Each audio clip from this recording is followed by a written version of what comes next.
ఇప్పుడే జీ5 app download చేయండి. చూడండి మీ ఫేవరెట్ టీవీ షోస్ ఎప్పుడైనా ఎక్కడైనా. అంటే నిధి ఎక్కడుందో ఎగ్జాక్ట్ గా తెలియకపోవడం వల్లే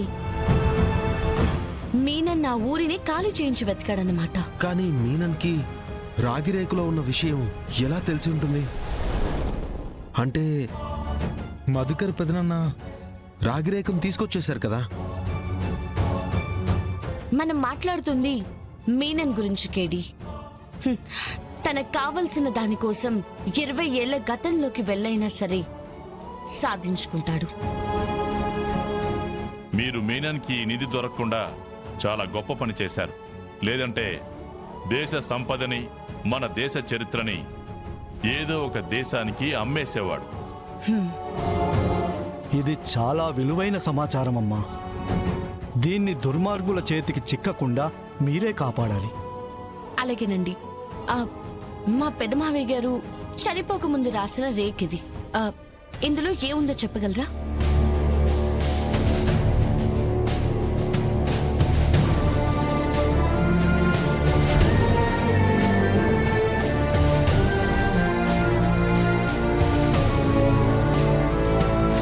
గుడి తవ్వకాల్లో ఆర్కియాలజీ ఆఫీసర్కి ఒక పురాతన విగ్రహం, వజ్ర వైడూర్యాలతో కూడిన ఒక హారం దొరికాయి.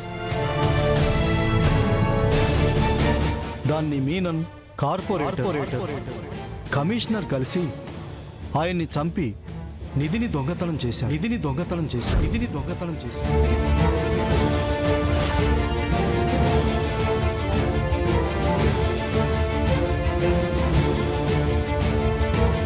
ఆ నిధితో పాటు తర్వాత నిధికి సంబంధించిన వివరాలు ఉన్నాయి.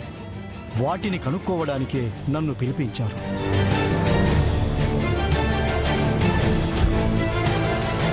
విషయం అర్థమైన నేను ఆ రాగి రేకుని తీసుకుని అక్కడి నుంచి పారిపోయాను.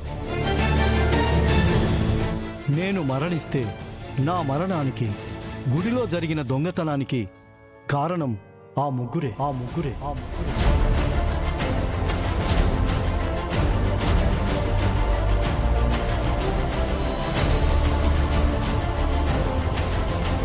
మీనంతో పాటు ఎవరో ప్రముఖ వ్యక్తి అయితే ఖచ్చితంగా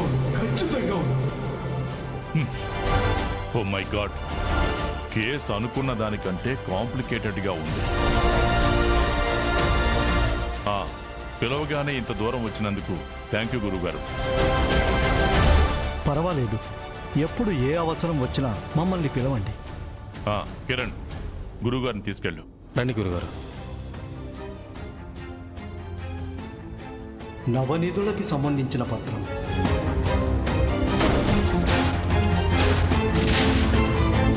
అంటే 20 ఏళ్ల ముందు మొదలైన ఈ హత్యలకి, ఈ దారుణాలకి కారణం నిధులా? మా అమ్మ, మావయ్య, మధుకర్ మావయ్య గారు చనిపోయింది దేశ సంపదని కాపాడ్డానికా?